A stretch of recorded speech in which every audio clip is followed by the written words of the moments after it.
I am going to start a new series called the multiple choice series, basically where I solve multiple choice questions. And I will continue the paper 4 series as long as uh, they keep publishing. So today we're going to solve the October-November 2025 062023 Chemistry Paper 2 Extended Paper. First question. What happens to the volume of a fixed mass of gas when pressure and temperature are separately increased? So for the volume of gas, when the pressure is increased, the volume decreases. How do we know? Because when pressure increases, when volume decreases, the gas particles are closer to each other. And so that means they will collide more frequently with each other, making more kinetic energy, and the pressure, which is basically the number of particles colliding, and the strength is going to increase. So when pressure increases, the volume decreases. When the temperature increases, we know that the kinetic energy of the particles increases. So the volume basically increases. So the answer would be C, decreases and increases. 2. Which gas diffuses most quickly at room temperature and pressure? CH4. So basically, the rate of diffusion depends on two factors we know, which are temperature, pressure, and the MR. So CH4 would be, MR would be 16, 12 plus 4, 12 2 times 2, 24 plus 6 is 30, 12 plus 16 is 28. SO2, that is out of the question. It's larger than both of these numbers. So 16 would be the smallest, so A would be our answer. Which statement defines nucleon number? So nucleon number, we know that is total number of protons and neutrons in the nucleus of an atom. Does not depend on electrons entirely, and not neutrons only or protons only, but the number of protons and neutrons, both of them in the nucleus of the atom. The symbols of four atoms are listed. Which atoms have more neutrons than protons? So what we do here is basically 12 minus 6. That means 6 neutrons, same number as protons. 4 minus 6 is 8. That means the neutrons here are more than the number of protons here. 14 minus 7 is 7. That is the same. 29 minus 14 is 15. The neutrons are more than the protons here, so 4 and 2 are the atoms that have more neutrons than protons, so C would be our answer. Alright, 5. Which statement describes all positive ions? Positive ions have more electrons than neutrons. False. Not right. Positive ions have more, not necessarily, positive ions have more protons than neutrons. Doesn't depend on the protons. Positive ions have more electrons than protons. Wrong. Positive ions have more protons than electrons. Right.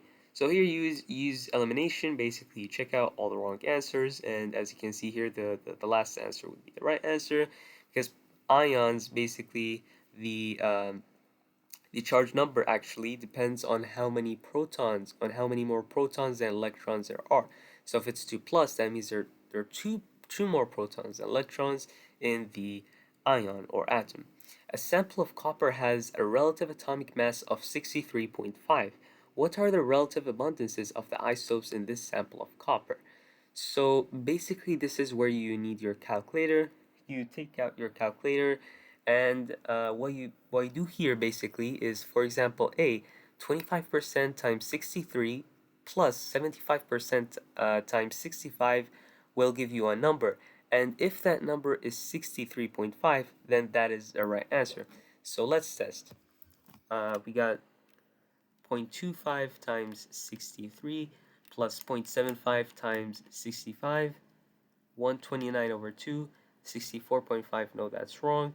0.75 times 63 plus 0.25 times 65. That will give us 127 over 2, 63.5. Now, a quick note here just to speed up the calculations, since it's more leaning towards 63 than 65, that means the isotope containing 63 Cu atoms would have a higher percentage than 50, So you can test out the 75% and 90% instead of testing all the way from 25 till 90. Hence, you're not going to waste time. You're going to save some time for harder questions. Which diagram shows the outer shell electron arrangement for a molecule of methanol? So you got the outer shell electron arrangements for methanol. These are the four proposed ones. So you are supposed to look at the atoms, and as you can see here, carbon has, we all know that it has four outer shell electrons, so it cannot have more than that. So as you can see here, one, two, three, four. So basically, they used the dot for C and O and the cross only for hydrogen. So uh, just take a look here.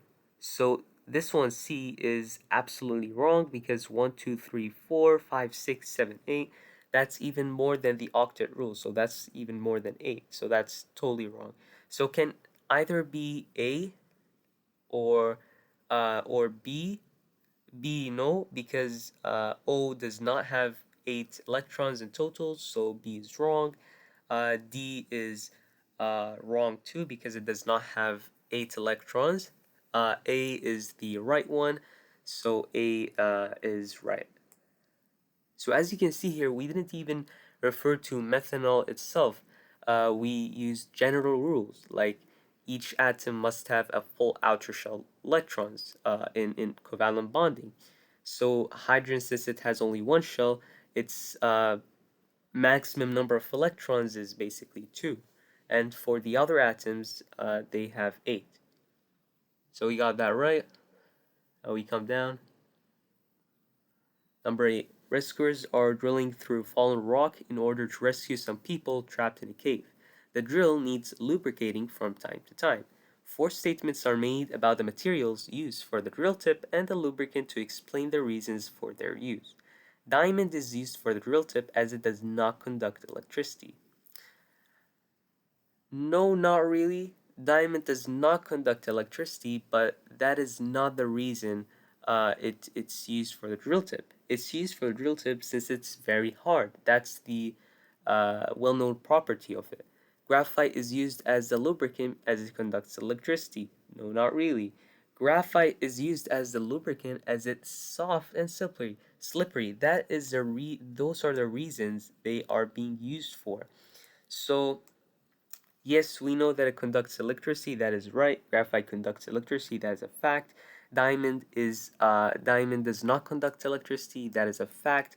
But we want to know the basically the question wants to get the right reasons for the right facts. Right facts as the right reasons. So we would say 4 and 2 are the right statements. So D. 9. Which compound has an empirical formula that is the same as its molecular formula? So butane is C4H10. So no, that can be divided further. But1ene, C4H8, that can be CH2 basically. Butanoic acid, that is C4H8O2.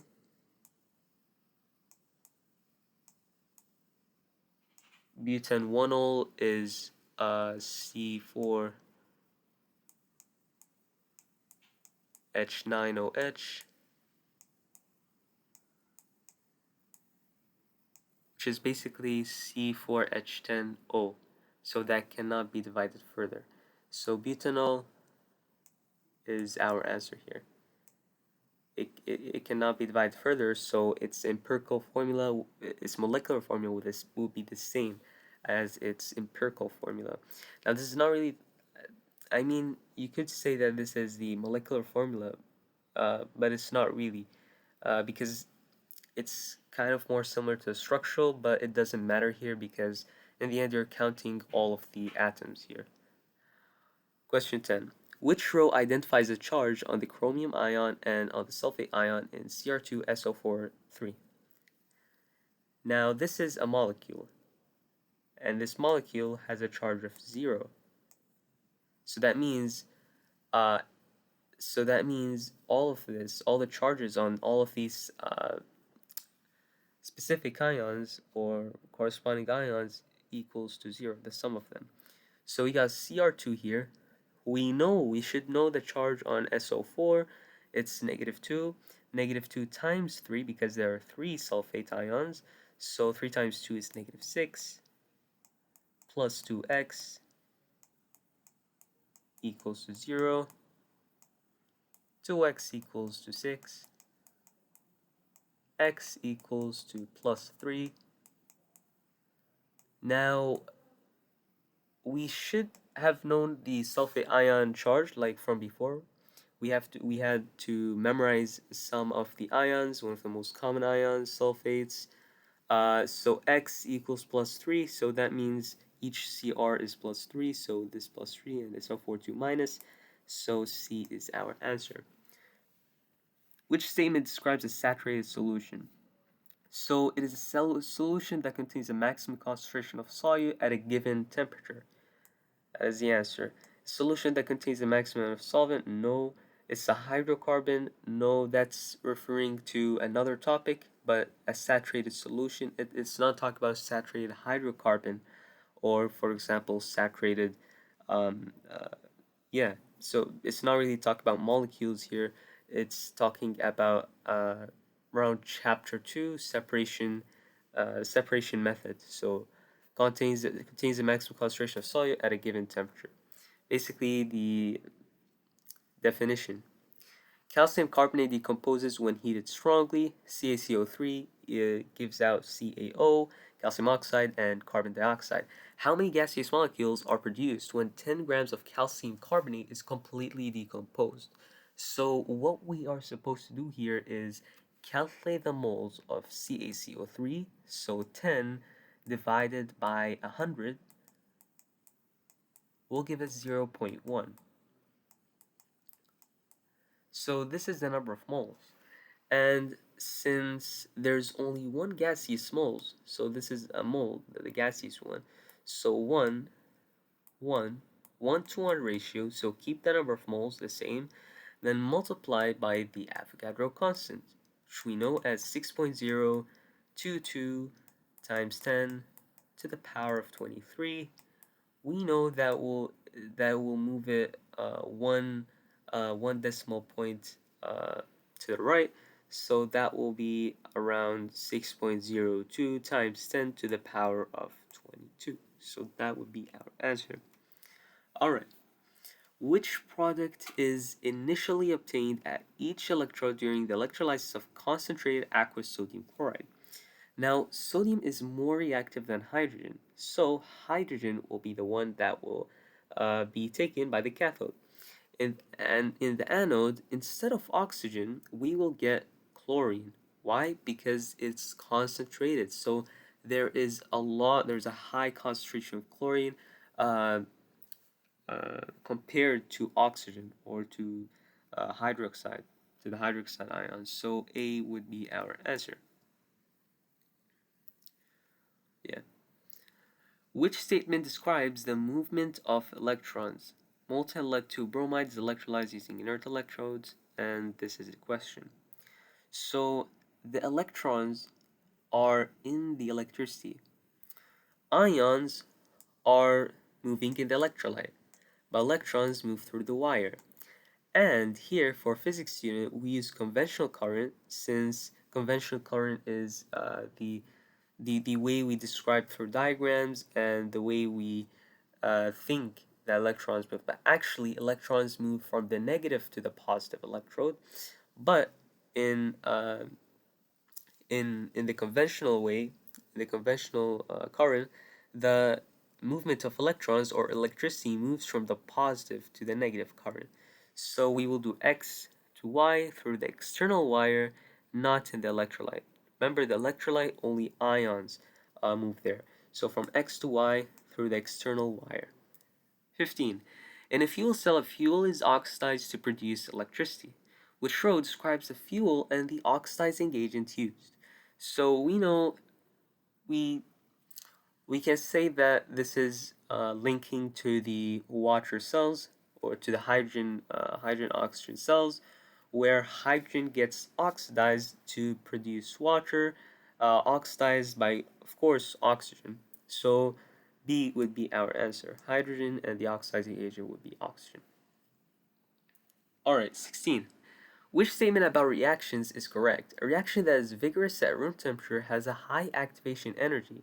Now we know that vigorous reactions are usually exothermic.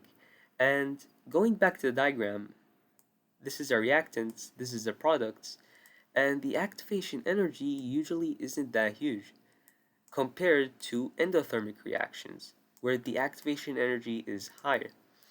If delta H for a reaction is positive, bond making in the formation of the products is endothermic. False. Bond making is actually exothermic because it gives out energy. Uh, in an in an exothermic reaction, the energy required to break bonds is less than the energy released to make bonds. That is actually right. Reaction with a positive enthalpy change always transfer thermal energy to the surroundings. That is right. That is actually wrong because um, you're saying that the energy required to make bonds is less than the energy required to break bonds, which means it's taking in thermal energy from the surroundings. So that's right. So C is the only right answer here. As you can see, the statements are really confusing here. Like if delta H for a reaction is positive, bond making in the uh, bond making in the formation of the products is endothermic. Bond making in the formation of the products is endothermic, but it's like saying it's necessarily right, but it does not necessarily have to be right. So B is kind of really confusing, but D and A are kind of obvious and clear. I mean, A needs some pre-knowledge or some intuition that vigorous means exothermic reactions, but a high activation energy, because as you can relate to the diagrams, it's just for the it's just endothermic reactions that have a really high activation energy. So C is the only right one. Question 17. Ethene reacts with hydrogen to form ethane. The bond energies are shown in the table.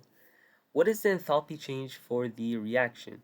So what you do here is reactants minus products. So you got the reactants are C C C double bond C, so 614 plus 4 CHs, so 4 times 410 plus HH 436, and then minus 1 CC 350 minus 6 CHs, so 6 times 410, you'll get negative 120, which is B. So this is an exothermic reaction. Zinc reacts with dilute hydrochloric acid. Which statement about the particles in the reaction is correct? Increasing the concentration of dilute hydrochloric acid increases the collision rate but has no effect on the activation energy. Increasing the concentration of dilute hydrochloric acid increases the collision rate and the activation energy.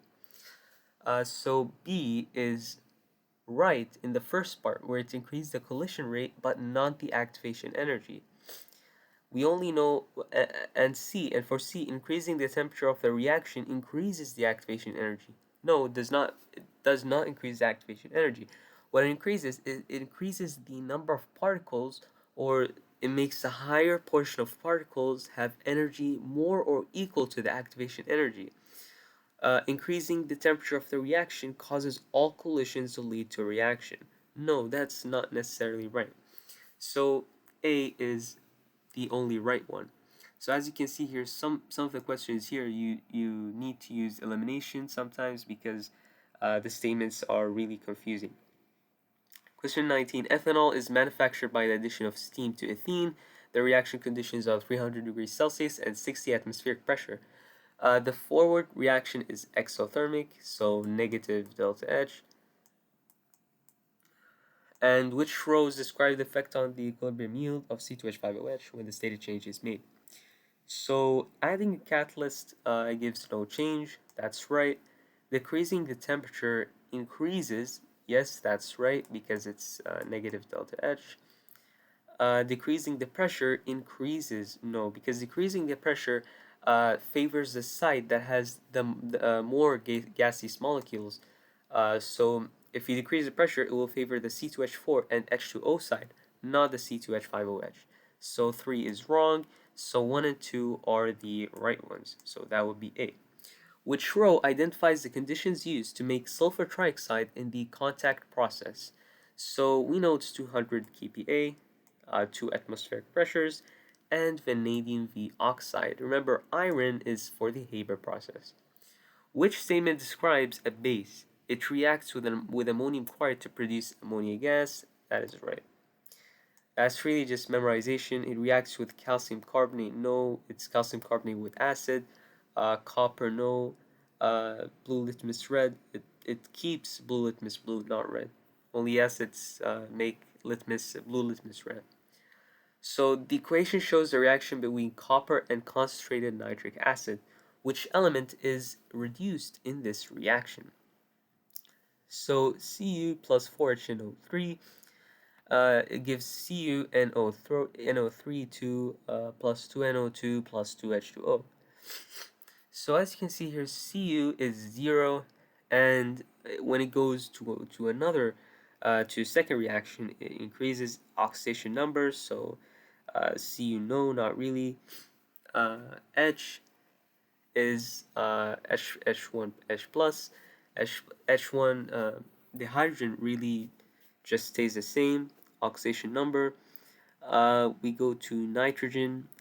Nitrogen is, as you can see here, for H plus, plus 1, 3 times 2, negative 6, negative 5, so N is plus 5 here, and N is 3 times 2, negative 6 plus 2, negative 6 plus 2 is negative 4, so N is plus 4 here, so N nitrogen has been reduced from plus 5 to plus 4.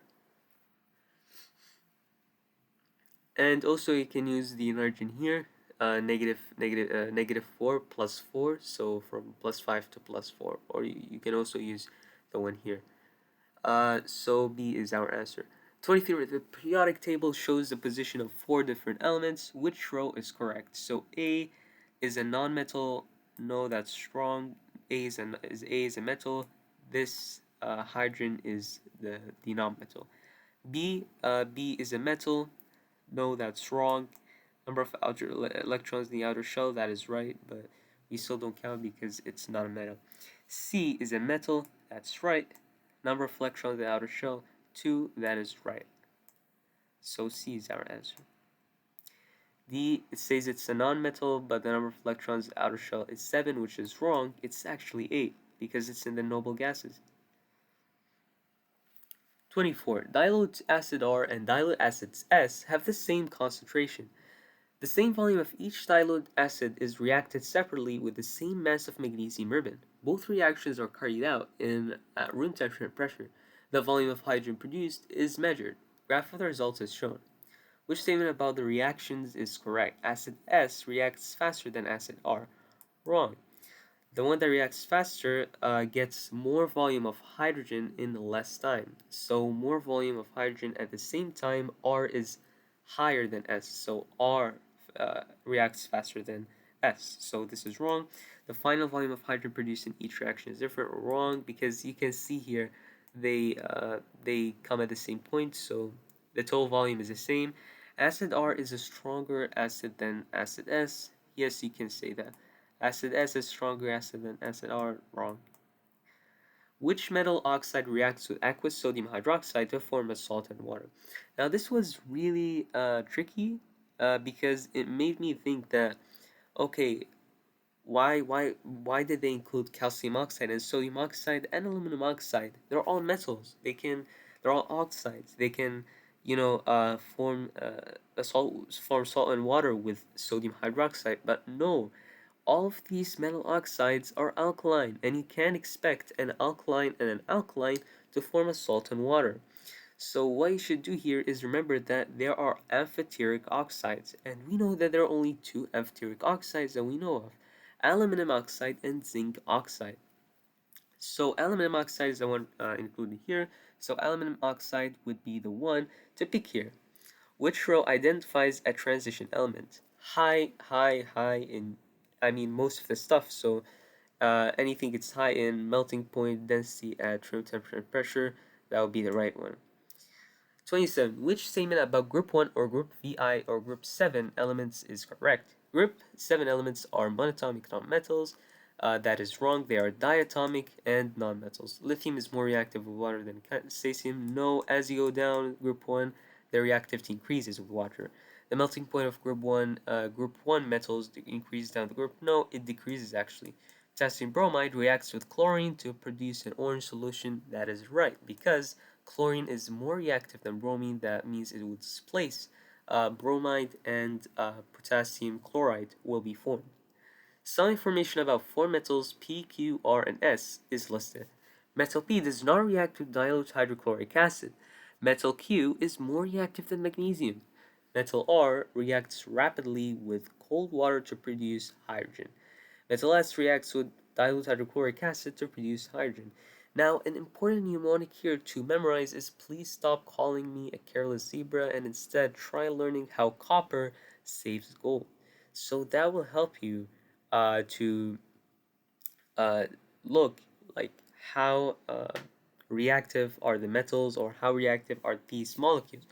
So P, it says that P does not react with dilute hydrochloric acid. Instead, try learning how hydrogen, copper, and then how copper saves gold. So copper is less reactive than hydrogen, so copper would be P. Q would be C, or silver, or gold. Actually, it's not necessarily copper. So Q is more reactive than magnesium. Please stop calling me. So please, potassium, sodium, or calcium would be more reactive than magnesium. So please is which would be potassium. R reacts rapidly with cold water to produce hydrogen. So please stop calling me a careless zebra. Calling me, yeah, I would say calcium. Calcium reacts rapidly with cold water to produce hydrogen because it's more reactive than magnesium. And S reacts with dilute hydrochloric acid to produce hydrogen. That would be magnesium. And remember, it can be, it doesn't say rapidly or not, but you can deduce that copper cannot be the answer because copper does not react. So S cannot be copper. How copper saves gold? Iron can, but it's really slow. So these would be the answers. And aluminum for Q cannot be the answer because aluminum is really slow. Has a thin reactive layer, aluminum oxide, so cannot react. And for R, iron would be wrong because iron it does not react rapidly. Potassium does, but it also has iron there. So B would be the most, pinpointed answer because, as you can see, D, magnesium does not react with dilute hydrochloric acid, so we can cancel D totally. Aluminum, magnesium, R would be reacts rapidly with iron. So B is basically the right one.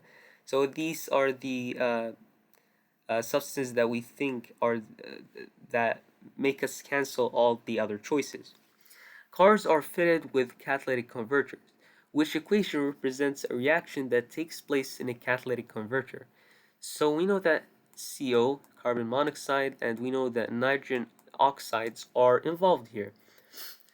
So we know that these are converted to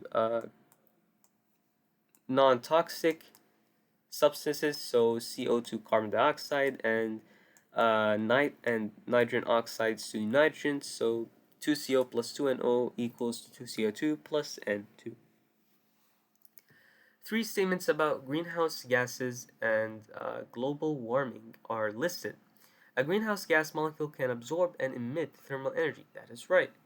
The Earth is a source of thermal energy. That is right. Thermal energy emitted by a greenhouse gas molecule is sent out in all directions. That is also right. So 1, 2, and 3 are right here. Really easy question. Which type of reaction takes place when methane reacts with chlorine in the presence of ultraviolet light? Methane, remember, methane with chlorine, not methane. I mean, there's not really methane, but if there was ethene, if there was ethane and ethene, ethene reacts with chlorine in the presence of ultraviolet light would be an addition reaction because only one product would be formed. But since it's an alkane reacting with a halogen in the presence of ultraviolet light, that would be substitution because only one H would be substituted with one Cl. So HCl would be substituted basically. 32. Iron is extracted from iron 3 oxide in the blast furnace. Three steps in the process are listed. Carbon is completely oxidized, iron 3 oxide is reduced, carbon dioxide is reduced to carbon monoxide. So first we know that step 1 would be 100% 1. Why? Because carbon is introduced to the system. So carbon is here, introduced to the system, and then carbon dioxide is reduced to carbon monoxide. We know that's basically after CO reacts with oxygen and becomes CO2. That is step 2. Iron 3 oxide is reduced, so that is basically the last one of the last reactions, and then the silicon dioxide gets purified by reacting with calcium oxide to become sand basically. So 2 would be one of the last reactions, so 1, 3, and 2, so B. Three different reactions that occur during the extraction of aluminum from purified bauxite are listed. Which reactions occur at the anode? So at the anode, we know that uh, step 1, this one would be at the cathode because aluminum, positive, C plus O2 is reacts at the end, happens at the anode because the anode is made of carbon, and at high temperatures, the carbon from the anode reacts with oxygen to produce carbon dioxide. So 2 happens at the anode. 3 also happens at the anode, so because of the oxygen from the bauxite, so 2 and 3 would be the answer. C. Which statement about aqueous ethanoic acid is correct? It reacts with magnesium to form oxygen gas. It reacts with sodium carbonate to form carbon dioxide gas. It turns red litmus paper blue. Turns red litmus paper blue, that's something we can cancel. It turns methyl orange yellow. Now we know that's wrong too because it turns red and it reacts with magnesium to form oxygen gas. It's wrong too because ethanoic and magnesium, it will form magnesium ethanoate, and it will form hydrogen, not oxygen. It reacts with sodium carbonate to form carbon dioxide gas. That is right because sodium carbonate with any acid will form carbon dioxide gas and a salt and water as well. The diagram represent 4 monomers. The monomers each react in a 1:1 ratio with the dicarboxylic acid shown. How many of the 4 monomers shown can react with the dicarboxylic acid to form a polymer? Well, this can react. We know that 100% this can react because that will form nylon. And basically it's the same molecule, so it does not change. HO and NH2, yes, none of these are the same as this, so they can react too. And as well as this also can react with it. Why? Because it's not the same. But this one, it cannot really react with it because it has this one, which is COH, which is the same as this. So this cannot react with this. So this was a really confusing question to me at first because I didn't know what was the determining factor, how to, what will determine if this reacts or this reacts, because most of them can react, but this is the one that can't react because it has the same. So because same, if it reacts with that, if it mixes with that, it can't really react. So this would be the monomer that cannot react with it to form a polymer. So this, so 1, 2, and 3, these will be the monomers that can react to form a polymer. So C would be in the answer. 36. Propene undergoes additional reactions with bromine, hydrogen, and steam. Which structures represent a product of these reactions?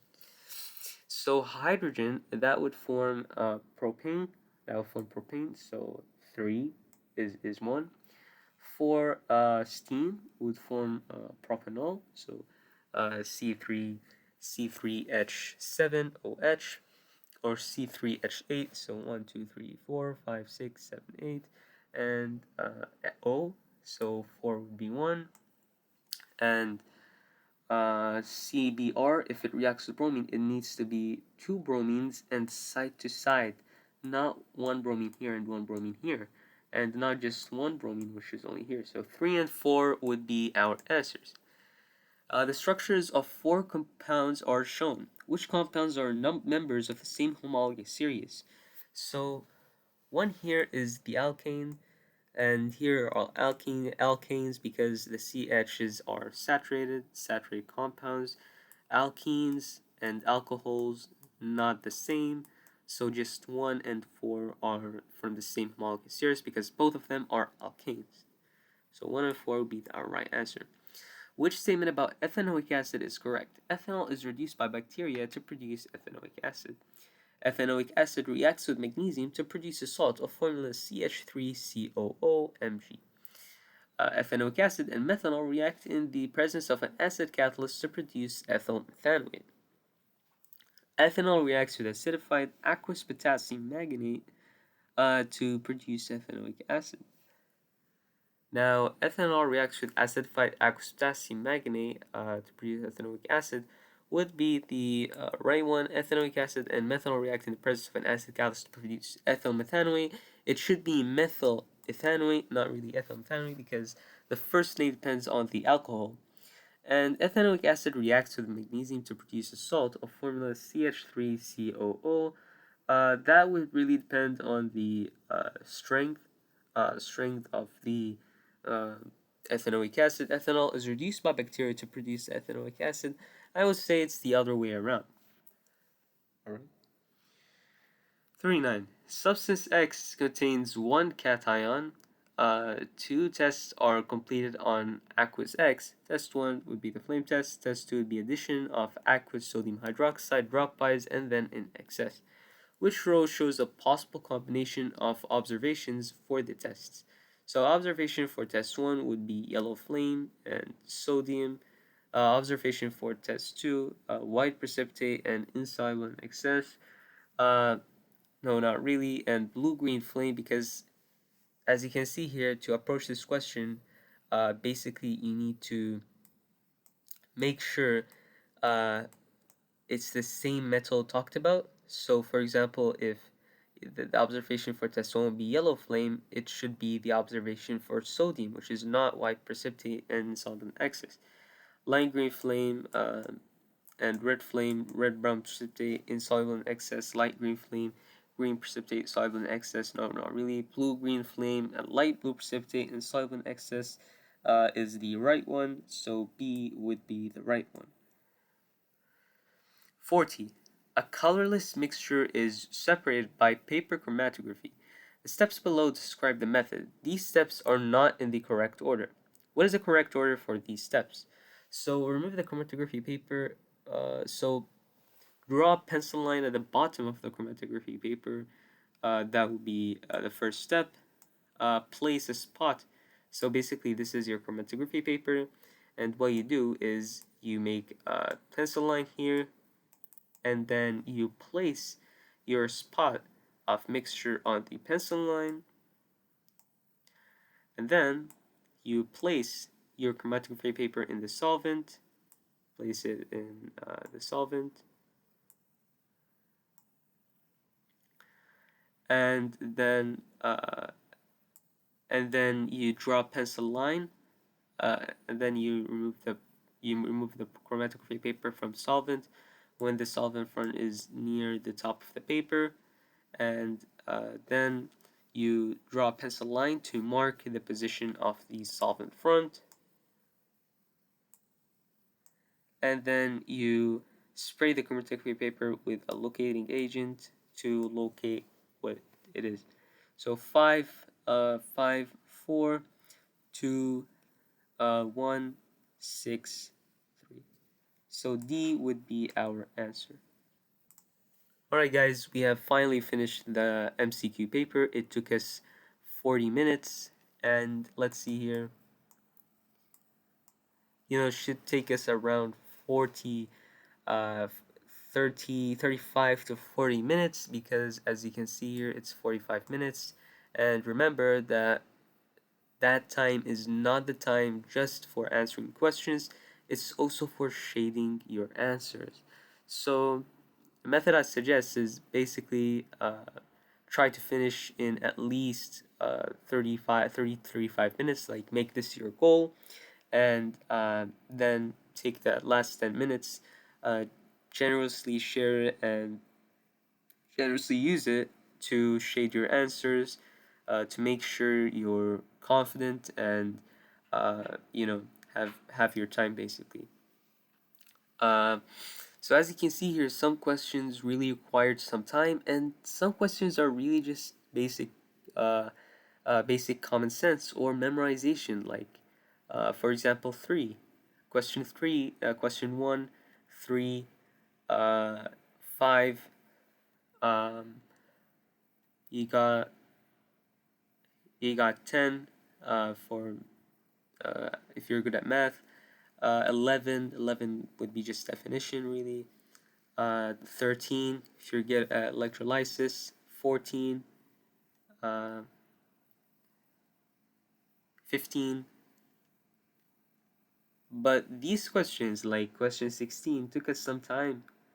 16 or 16, as well as 22, you needed to calculate the oxidation numbers. 23 is easy, but yeah, question 28 required some elimination there. Carbon 3 plus. Question 34, question 35 required some critical thinking. You can't really pair the same with the same, basically, because they can't really react from polymer.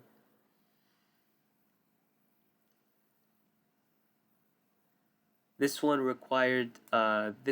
was by far the hardest, I would say, because you needed to memorize each of the tests and make sure they correlated to the same cation, or else you would not be able to do the question.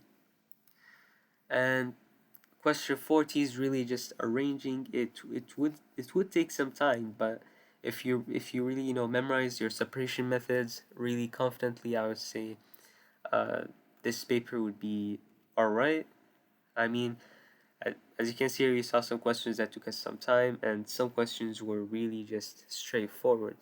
So thank you guys for staying until now, and see you later.